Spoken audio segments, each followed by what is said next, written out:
mas vocês leram exatamente o texto que eu vou tentar expor hoje à noite. Efésios, capítulo 2, versos de 1 a 10. Mas, para começar, eu quero fazer uma viagem com os irmãos aqui. E eu quero que vocês venham comigo até o século XV, final do século XV e começo do século XVI. Entre o final do século XV e o começo do século XVI, nós temos um continente europeu tomado por uma fé cristã completamente superficial. Nós temos um continente europeu tomado por uma fé cristã mística, que não gerava justiça, que não gerava paz, que não gerava igualdade. Pelo contrário, a gente tem uma fé que gerava opressão, que gerava medo e que gerava muita escravidão. Esse era o cenário e esse era o contexto quando a reforma protestante aconteceu. Uma fé que gerava opressão, que deixava as pessoas oprimidas, que deixava as pessoas temerosas e que escravizava as pessoas. Foi nesse cenário que acontece a tão importante reforma protestante. E a reforma protestante, ela foi datada em dia 31 de outubro de 1517. E por que essa data? Porque foi exatamente nessa data que o monge Martinho Lutero, ele fixou nas portas da igreja Wittenberg, lá na Alemanha, as suas 95 teses contra o Papa, contra os abusos da igreja e principalmente, irmãos, contra as indulgências. E eu gostaria de falar um pouquinho mais sobre esse negócio chamado indulgências, que Lutero ele pregou fortemente contra isso quando ele se levantou para a reforma protestante. O que é indulgências? Já ouviu essa palavra alguma vez na sua vida? O que é isso? De uma forma muito simples aqui, pessoas compravam e pessoas pagavam para obter perdão. Isso era indulgências.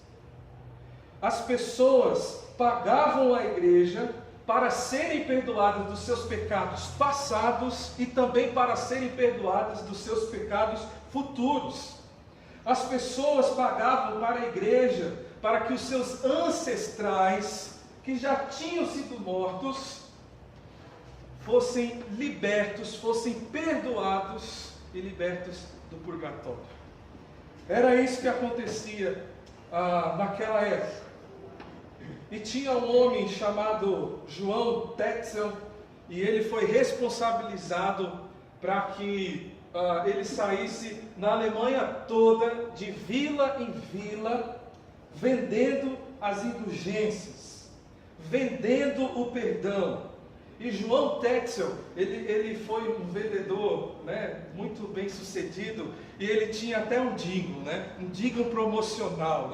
A gente é rodeado por jingles promocionais hoje. Nós vivemos num mundo que é consumista, a Casas Bahia, dedicação total a você, mais barato extra. Nós somos rodeados por jingles promocionais, e João Tetzel, vendendo as indulgências, ele também tinha um jingle promocional, e esse jingle dizia o seguinte, presta bem atenção aqui, olha só que interessante esse negócio. Logo que a moeda na caixa ecoa, uma alma do purgatório para o céu voa. Esse homem, gostaram, Legal, legal isso. Mas esse homem saía de vila em vila, na Alemanha, vendendo as indulgências, fazendo esse comercial. Logo que a moeda na caixa ecoa, uma alma do purgatório para o céu voa. Irmãos, sabe o que é o mais triste aqui? finalzinho do século XV, começo do século XVI. Mais triste de tudo isso é que nós vemos aqui uma igreja vendendo aquilo que Deus dá de graça. A Igreja Católica Romana estava vendendo aquilo que Deus dá de graça. Isso me causa algo que vem de dentro, me deixa muito nervoso e indignado com isso. Talvez você também fique, né? É para ficar. Quando a gente olha para a Reforma Protestante, vai lá para o século XV, século XVI, e a gente vê a igreja vendendo aquilo que Deus dá de graça. Talvez eu não sei você, mas me causa indignação, me causa nervosismo isso. Mas sabe qual é o pior, meus irmãos? O pior de tudo é que em 2016 o cenário continua sendo o mesmo. O problema continua sendo o mesmo. E as igrejas continuam vendendo aquilo que Deus oferece gratuitamente. Esse é o problema. Talvez você olhe para 1500 e você fala, é muito longe, pastor. Faz tempo que isso aconteceu, mas isso acontece hoje. Isso acontece hoje, ainda hoje. E o que você tem feito em relação a isso?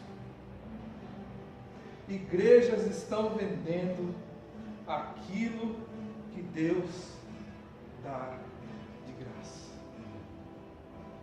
Vamos pensar um pouquinho no nosso país aqui. O nosso país, ele é tido como um país cristão. Você sabia disso? O Brasil, ele é tido como um país cristão. Se você não sabe, o nosso país tem uma das igrejas evangélicas que mais cresce no mundo. Cada ano que passa, o número de evangélicos cresce. Porém, a fé cristã que se desenvolve no nosso país não é uma fé que gera transformação. Não é uma fé que transforma, que muda. Não é uma fé que influencia. Irmãos, pensa só comigo. O número de evangélicos apenas cresce. Mas o número de assassinatos, o número de roubos, o número de miséria, de fome no Brasil, o número de violência no trânsito, apenas cresce também. Ué, tem alguma coisa de errado aí. Não é compatível. Se o número de evangélicos cresce, o número de roubos, de violência, de divórcios deveria diminuir e não aumentar. Mas por que isso acontece? Porque nós temos uma fé cristã superficial, rasa, artificial, e não é essa fé que nós vemos na Bíblia. Não é uma fé que gera transformação. E olhando para todo esse cenário, eu fico me perguntando, talvez você já se fez essa pergunta. Imagina se Lutero fosse o nosso contemporâneo. Imagina se Lutero vivesse nos dias de hoje. O que será que esse homem ia fazer? Mas sabe de uma coisa? Lutero não está mais vivo. Mas eu estou vivo. Daniel está vivo. Samuel está vivo. Você está vivo. E Deus quer usar eu e você para influenciar essa fé cristã que é rasa e superficial. É você quem Deus quer usar. E com certeza hoje nós precisamos de uma reforma. Com certeza hoje nós precisamos de uma reforma. Urgentemente. Quem é que vai fazer essa reforma? Quem é que vai fazer essa reforma? E eu queria queria mostrar para vocês por que nós precisamos tanto de uma reforma hoje. Por que nós precisamos tanto de uma reforma? Por que a diretoria da União Masculina dessa igreja escolheu estudar sobre a reforma protestante? Sabe por quê, irmãos? Eu vou mostrar um exemplo para vocês, no meio de milhares, tá? Um exemplo só, do porquê que nós precisamos de uma reforma hoje. Um exemplo só, que eu vou mostrar para vocês aqui. Revista Veja, edição 21-26, de 19 de agosto de 2009. Olha só a capa dessa revista. Fé e dinheiro, uma combinação explosiva. Fé e dinheiro, uma combinação explosiva. E olha só o que diz essa reportagem que saiu na Veja. Baseado numa particular teologia da prosperidade, a Universal prega que a maior expressão da fé são as oferendas de dinheiro à igreja. Quanto mais se doa, mais Deus dá de volta. E o que essa teologia da prosperidade ela prega? Primeiro, todos os fiéis precisam da bênção divina para ser felizes, saudáveis e bem-sucedidos. Todos, viu? Segundo, essa bênção só é concedida a quem demonstra sua fé em Deus. E como que eu demonstro essa fé em Deus? A melhor maneira de provar sua fé é fazer doações financeiras, viu? Financeiras para a igreja. Quanto maior for a contribuição em Deus, maior será o retorno oferecido de Deus. Irmãos, está aí, mais uma vez, a igreja vendendo o que Deus dá de graça. E eu quero pensar com vocês um pouquinho mais profundo. Eu digo com convicção aqui hoje à noite, que o nosso caso é pior do que aquele caso de 1500. É pior do que aquele caso no século XV e no século XVI. Sabe por que eu digo isso, irmãos? Pelo seguinte: na Idade Média, a Igreja Católica Romana vendia perdão para a eternidade. E na atualidade, as igrejas vendem prosperidade e bênçãos apenas para o aqui e agora. Vocês conseguem perceber essa diferença? Na Idade Média, as pessoas investiam seu dinheiro na eternidade, mesmo sendo enganadas, mas investiam na eternidade. Hoje, as pessoas investem o seu dinheiro para uma bênção aqui e agora. Perceba que é muito pior o que nós estamos vivendo hoje. Infelizmente, o mercado da fé brasileiro é assustador. Os números comprovam isso. E nós precisamos pedir para Deus uma reforma. Nós precisamos que essa fé superficial que assola o nosso país hoje dê lugar a uma fé verdadeira, a uma fé que gera transformação. E meus irmãos, uma das formas que nós podemos encontrar alimento, nutriente profundo, é nós estudarmos os ensinos da reforma protestante. Principalmente as 5 solas, que é o que vocês estão estudando aqui. Porque a sola fide, somente a fé, Sola graça, somente a graça, sola escritura, somente a escritura, só no Cristo, somente Cristo, só no Deus glória, glória somente a Deus. Essas 5 solas, para você que ainda não conseguiu entender, foi uma forma que os reformadores resumiram a pregação deles. E eles divulgaram esses fundamentos por vários países, gerando transformação no pensamento, no coração, nos relacionamentos e na sociedade. E é isso que a gente precisa hoje, minha gente. É isso que nós precisamos hoje. Uma fé que gera transformação. Transformação. E hoje à noite eu tenho a sublime missão de falar com vocês sobre a sola fide.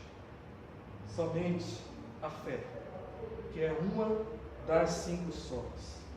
E para isso, nós vamos olhar para Efésios, capítulo 2, versos de 1 a 10. Por favor, abra sua Bíblia mais uma vez lá.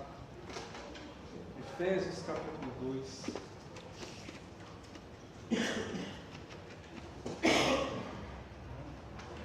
Versos de 1 a 10.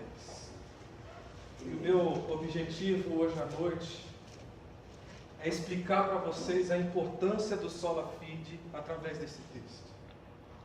E esse texto, ele vai mostrar para nós o quanto a sola fide, somente a fé, é importante, através de 3 verdades. Primeiro, esse texto ele vai mostrar para nós quem de fato nós somos aos olhos de Deus. Segundo, esse texto vai mostrar para nós o que Deus fez por nós diante dessa situação. E terceiro, esse texto vai mostrar para nós qual é a resposta que Deus espera de mim e de você diante dessa situação. Então esse é meu objetivo hoje à noite. Eu espero que você seja tocado pela palavra de Deus. E eu espero que o Senhor fale ao seu coração, e com certeza falará, porque a palavra do Senhor não volta vazia. Esse livro é poderoso, esse livro é maravilhoso, e quando nós abrimos e lemos e praticamos, a nossa vida não é mais a mesma. Vamos ler então? Efésios capítulo 2, versos de 1 a 10. Ele vos deu vida, estando vós mortos nos vossos delitos e pecados, nos quais andastes outrora, seguindo o curso deste mundo, segundo o príncipe da potestade do ar do espírito que agora atua nos filhos da desobediência. Versículo 3: entre os quais também todos nós andamos outrora, segundo as inclinações da nossa carne, fazendo a vontade da carne e dos pensamentos. E éramos por natureza filhos da ira, como também os demais. Mas Deus, sendo rico em misericórdia, por causa do grande amor com que nos amou, e estando nós mortos em nossos delitos, nos deu vida juntamente com Cristo. Pela graça sois salvos, e juntamente com Ele nos ressuscitou e nos fez assentar nos lugares celestes em Cristo Jesus, para mostrar nos séculos vindouros a suprema riqueza da sua graça, em bondade para conosco em Cristo Jesus. Porque pela graça sois salvos mediante a fé, e isso não vem de vós, é dom de Deus, não de obras para que ninguém se glorie. Versículo 10: pois somos feitura dele, criados em Cristo Jesus para boas obras, as quais Deus de antemão preparou para que andássemos nela. Amém.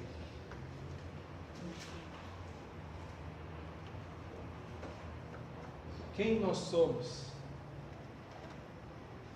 aos olhos de Deus? Quem é você aos olhos de Deus? E o apóstolo Paulo, ele começa esse texto dizendo: vocês estavam mortos. Vocês estavam mortos. E isso já vai contra a nossa cultura. E isso vai contra essa cultura moderna e positivista que coloca o ser humano no centro de todas as coisas, que coloca o ser humano em destaque. A nossa cultura diz que nós podemos tudo. Nós achamos que nós somos bons, nós achamos que nós damos conta de tudo, nós podemos resolver todos os nossos problemas. Você pode, você consegue, determine, decrete. Você pode, use palavras de comando. Tudo depende de você, tudo depende de você. O poder está em você mesmo. É isso que a cultura ensina hoje. E talvez você ouve isso em muitos lugares. Agora, eu quero que você imagine a seguinte situação comigo. Vocês ainda brincam de imaginar? Sua mente ainda funciona? Mais ou menos, né? Imagina que você sai daqui hoje à noite desse encontro de homens e você vai a um lugar onde está tendo um funeral. Puxa, aquela pessoa é uma pessoa muito querida para você. E você entra naquele lugar e você olha para aquele caixão, você olha para aquele defunto, e você chega mais perto, você olha para um lado, olha para o outro, vê se alguém está reparando, porque senão vão pensar que você é louco. E de repente você vai lá e chega naquele caixão, dá uma chacoalhada, olha para o defunto e fala: vamos, meu, levanta, cara. Vamos, e age.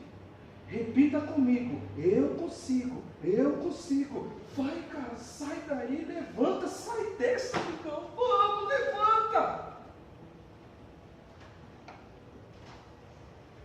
Adianta alguma coisa, irmãos? Por mais que você insista nisso, adianta alguma coisa? Não adianta. Mas a nossa cultura ensina: você pode tudo, você consegue. E infelizmente isso tem entrado no campo da espiritualidade. Infelizmente isso tem entrado nas igrejas, essa cultura, esse sistema. E é por isso que existem várias doutrinas, vários modelos de espiritualidade, que o nosso poder, a nossa força de pensamento positivo, as nossas boas obras, aquilo que eu faço, se encontra no centro. Mas o apóstolo Paulo, ele já começa muito forte. Ele diz: vocês estão mortos. Meu querido, quando Deus olha para a humanidade, Ele olha para humanos mortos. Quando Deus olha para a humanidade, Ele vê pessoas mortas espiritualmente. Pessoas que não têm condições alguma de resolver o problema espiritual que assola suas vidas, porque estão mortas. E por estarem mortas, eu não sei se você percebeu aí no texto, por estarem mortas, as pessoas estão debaixo de 3 opressões.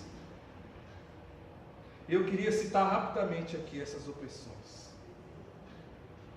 Ele diz o seguinte, que nós estamos debaixo da opressão do mundo.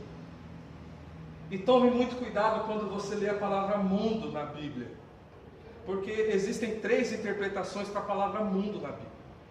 Primeiro, existe um mundo que foi criado por Deus, o universo. E isso é muito bom. Quando Deus fez tudo, Ele falou, isso aqui é bom demais. Existe um mundo, ser humano, homem e mulher.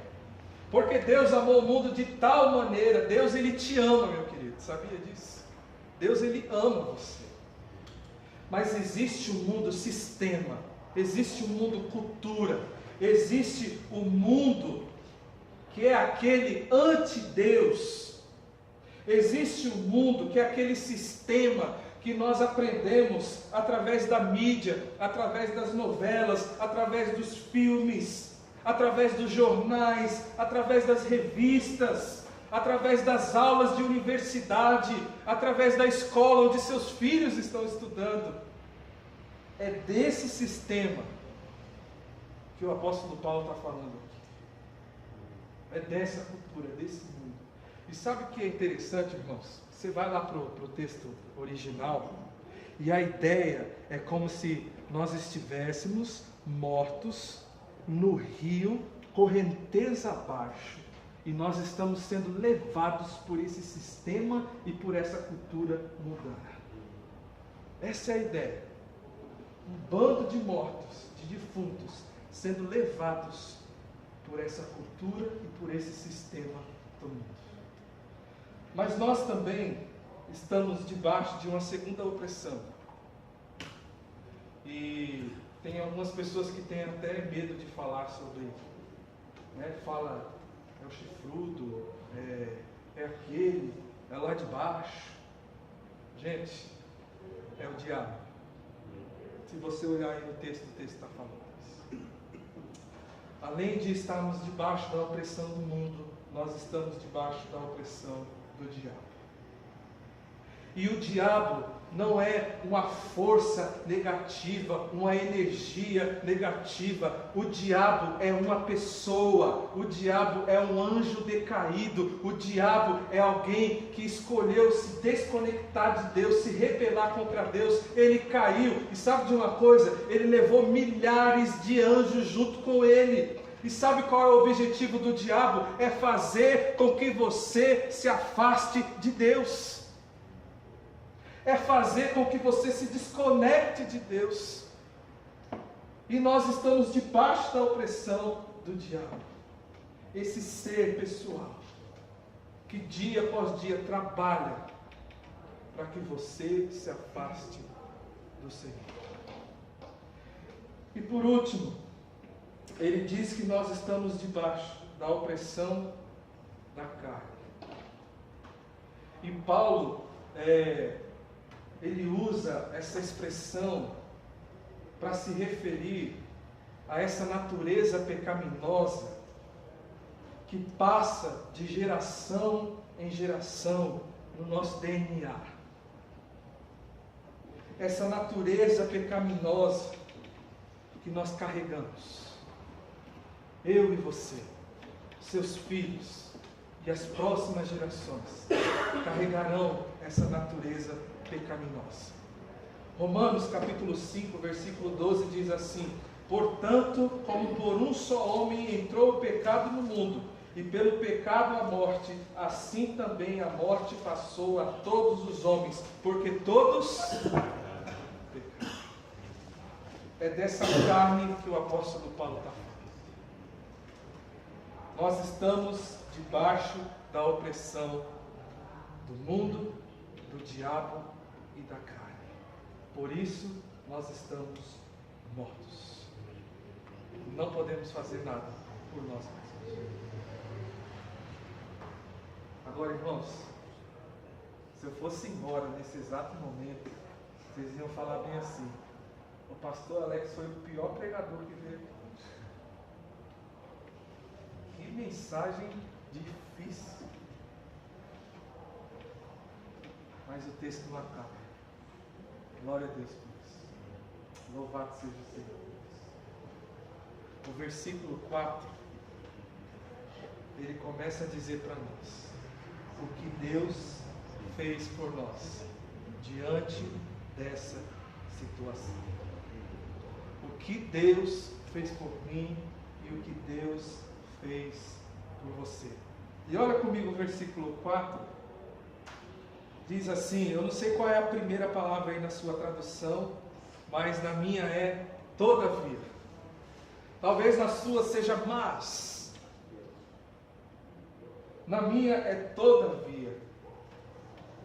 Nos olhos de Deus nós estamos mortos, nós estamos debaixo da opressão do mundo, do diabo, da carne, porém, todavia, mas, e aqui meus irmãos, é um negócio maravilhoso, vamos dar um destaque aqui, presta muita atenção, mas, Deus,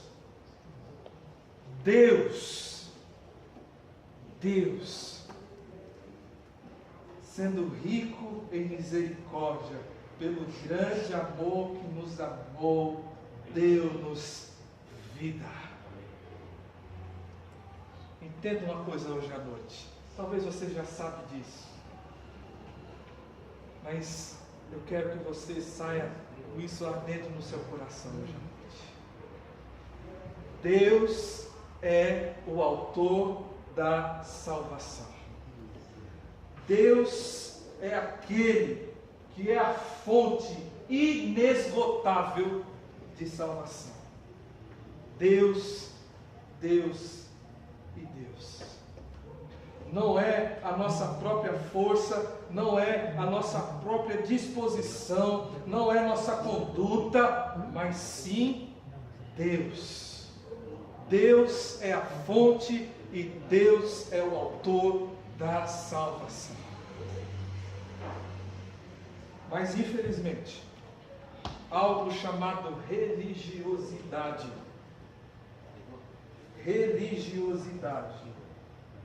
manda a gente fazer o que nós não podemos fazer. Tenha bons modos, viva os propósitos corretos, faça as coisas certas, olha, se veste desse jeito, fala desse jeito, se comporta desse jeito, faz isso, faz aquilo outro. Irmãos, o texto diz que quem vem na nossa direção é Deus. Um morto não pode reagir, um morto não pode fazer nada por si próprio. Deus fez isso, e não é porque você é mais bonito que o outro não, viu? Não é porque você é mais bonzinho do que o outro, não é porque os seus pecados é diferente daqueles, mas o texto diz, Deus fez isso, porque Ele é rico em misericórdia. Por causa da misericórdia dele. Um Deus misericordioso olha para um bando de mortos e decide dar vida. É isso que acontece. E Ele deu essa vida de graça. E Ele não quer ver ninguém vendendo isso por aí. Vocês entenderam isso, meus irmãos? Deus, Ele deu de graça. E Ele não quer ver ninguém vendendo isso por aí. Isso é graça. Graça.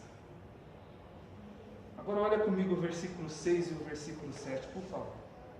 Algum irmão pode me ajudar fazendo essa leitura? Versículo 6 e versículo 7. Que nos ressuscitou juntamente com Ele e nos fez assentar nos lugares celestiais em Cristo Jesus, para mostrar nos séculos vindouros a abundantes riqueza da sua graça, pela sua benignidade para conosco em Cristo Jesus. Amém. Perceba que existe uma expressão que se repete nesse trecho. E essa expressão é em Cristo Jesus. Por que, irmãos? Porque nós sabemos que Jesus é o Deus que decide se fazer homem. Ele vive debaixo das mesmas condições que eu e você vivemos. Ele passa por tentações. Ele viveu as mesmas possibilidades de pecar que eu e você vivemos. Mas Jesus, Ele é fiel. Jesus, ele não cometeu pecado algum. Jesus não cometeu nenhum deslize. Jesus é totalmente correto, Jesus é totalmente justo, Jesus é totalmente agradável. Adão, ele falhou. Diante da tentação, ele escolheu desobedecer a Deus. Deus olhou para Adão e disse: Adão, você merece a morte. Eu imagino Deus olhando para Jesus e dizendo: você merece vida. Mas ele, merecendo a vida, ele decide morrer a minha e a sua morte. E eu não sei você, mas todas as vezes que eu me lembro disso, eu me emociono, eu me arrepio, porque aqui eu me lembro que alguém tomou a minha culpa, que alguém tomou a minha cruz, que alguém assumiu o meu lugar, que alguém assumiu a minha dívida. Jesus Cristo. E meus irmãos, Jesus, ele morre para pagar a nossa dívida, para perdoar os nossos pecados, mas a Bíblia diz que ele ressurge ao terceiro dia, e isso mostra que Jesus, ele não tem poder apenas para perdoar os seus pecados, passados e futuros, mas ele também tem poder para te dar uma nova vida, porque ele ressuscitou, porque ele ressurgiu. Todos os meus pecados, passados e futuros, estavam sobre os ombros de Jesus na cruz. Todos os seus pecados, passados e futuros, estavam sobre os ombros de Cristo na cruz. Todos os pecados de toda a humanidade estavam sobre os ombros de Cristo na cruz. Ele pagou a dívida, ele ressuscitou e ele pode nos dar vida. Em Cristo Jesus. Em Cristo Jesus. A pergunta que nos resta é a seguinte: qual a resposta que Deus espera? Você é morto, está debaixo do mundo, do diabo, da carne, mas Deus fez algo por você. Em Cristo Jesus. Qual é a resposta que Deus espera de nós? Aí nós vamos para o versículo 8 e 9. E nesses dois versículos nós vemos claramente sola fide, somente a fé. Versículo 8 e 9, se você sabe falar de cor, fale junto comigo. Porque pela graça sois salvos mediante a fé. E isso não vem de vós, é dom de Deus, não de obras, para que ninguém se glorie. Somente a fé. E o que é essa fé? Essa fé é confiança exclusiva no que Deus fez em Cristo Jesus para me reconciliar com Ele. Fé exclusiva, é isso que Deus espera de nós, naquilo que Ele fez, no que Ele fez através de Cristo Jesus. Você que está aqui hoje à noite, saiba de uma coisa: Deus, ele não escuta as suas orações por causa da sua conduta, por causa da sua performance. Deus ouve a sua oração porque Jesus morreu na cruz. Deus, ele te aceita, Deus te abraça, Deus te restaura, Deus te salva, não é por sua performance, não é por sua conduta, mas é porque Jesus morreu na cruz. Irmãos, nós precisamos entender uma coisa muito importante. E para isso eu uso uma frase do pastor Hernandes Dias Lopes. Ele diz assim: tudo depende de Deus, nada depende de nós. Tudo depende de Deus. Nada depende de nós. E essa verdade aqui, meus irmãos, ela traz sobre nós uma libertação de qualquer religiosidade. Porque eu entendo que eu não preciso pagar indulgências, eu não preciso dar o meu carro, minha casa como oferta, eu não preciso me autoflagelar para ser perdoado, eu não preciso subir uma escadaria de joelhos, eu não preciso vestir roupa tal ou aquela outra roupa, eu não preciso me comportar desse ou daquele jeito para ser salvo, para ser perdoado. Não é pelo que eu faço, mas é pelo que Cristo faz. Jesus pagou o preço, Ele me perdoou, Ele me restaurou de graça. De graça. Mas infelizmente tem muita gente hoje dentro da igreja, essa igreja cristã evangélica que cresce a cada dia, que ainda não entendeu isso. Que ainda não entendeu essa verdade. E elas insistem em fazer, a depender de sua conduta, a depender de sua performance, porque eles entendem que precisam fazer alguma coisa para ser salvo. Mas o texto diz que é em Cristo Jesus, é pela graça, mediante a fé. E o versículo diz: não é de obras para que ninguém se glorie. Na eternidade, irmãos, não vai ter lugar para orgulhosos. Todo mundo que chegar na eternidade, quando todos nós estivermos lá, imagina só, não vai ter espaço para pessoas batendo no peito dizendo: eu cheguei aqui no céu porque eu fiz isso, porque eu vivi assim, porque eu fui bom. Mas todos que estiverem na eternidade vão dizer assim: eu estou aqui porque Jesus foi bom, porque Deus foi bom, porque Deus me amou, porque Deus me viu morto e decidiu me dar vida. Deus. Eu quero que você abra a sua Bíblia em João, capítulo 6. Está no restar dúvida.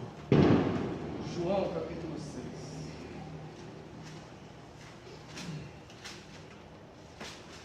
Sabe aqueles papos que Jesus tinha com os fariseus? Bem de leve? É mais um aqui. João capítulo 6, verso 28 e 29.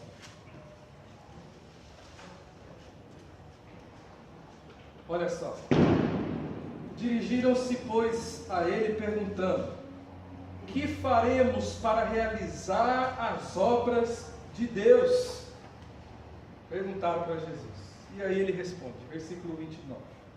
Respondeu-lhes Jesus: a obra de Deus é esta, que creiais naquele que ele foi enviado. Mas a gente não precisa fazer alguma coisa, Jesus, o que o Senhor... Não, somente a fé. Não, mas o que eu posso fazer, Jesus? Somente a fé. Creia. O que precisa ser feito, eu já fiz. Mas tem que ir para a igreja, tem que dar... Não. Somente a fé. Sola fide. Confiança exclusiva no que Deus fez através de Jesus. Ponto. Irmãos, vamos encerrar. Antes de entrar na conclusão, deixe-me apenas terminar o contexto aqui, o versículo 10 de Efésios capítulo 2. Efésios capítulo 2, versículo 10. gente esquece desse versículo, né? Mas ele faz parte aí do contexto. Pois somos feitura dele, criados em Cristo Jesus para as boas obras, as quais Deus de antemão preparou para que andássemos nele. O que significa isso? Se você compreendeu e confia plenamente no que Deus fez através de Jesus e é impactado por essa verdade, você se torna uma pessoa compromissada, engajada em atos de bondade para com Deus e para com o próximo. É isso que acontece. Esse é o resultado. Mateus 5,16 diz, né? Assim brilha a vossa luz diante dos homens, para que vejam suas boas obras e glorifiquem ao vosso Pai que está no céu. Tiago diz, fé sem obras é morta. Irmãos, o somente a fé, o sola fide, gera transformação. O somente a fé gera transformação na pessoa, gera transformação na família, gera transformação na cidade e gera transformação no nosso país. E essa transformação que nós tanto precisamos, essa reforma que nós tanto precisamos. Para terminar, meus irmãos, eu faço 3 perguntas aqui para a gente meditar juntos. Você tem buscado a Deus tendo em mente quem você é e o que Ele fez por você? Ou será que você é a raiz? Ou será que você é aquela pessoa que busca Deus, exigindo coisas de Deus porque você é um homem bom, porque você é fiel, porque você é o cara? Busque a Deus tendo a consciência de quem você é e o que Deus fez por você. Outra pergunta: você tem respondido a Deus da forma como Ele deseja que você responda? Fé exclusiva no que Ele fez através de Cristo. E por último, sua fé no que Deus fez por você tem gerado uma vida completa, repleta de obras que glorifica Ele? O que você tem feito por Deus, pelos outros? Como que você tem cuidado das pessoas ao seu redor? Suas ações. Eu quero terminar dizendo o seguinte, irmãos: as nossas famílias, as nossas igrejas, a nossa cidade e o nosso país precisam de cristãos que vivem essa fé. Fé genuína, a fé verdadeira, a fé que gera transformação. Que Deus tenha misericórdia de nós e que nós sejamos estes homens que vão trazer uma reforma para essa fé superficial e rasa dos dias atuais. Deus abençoe.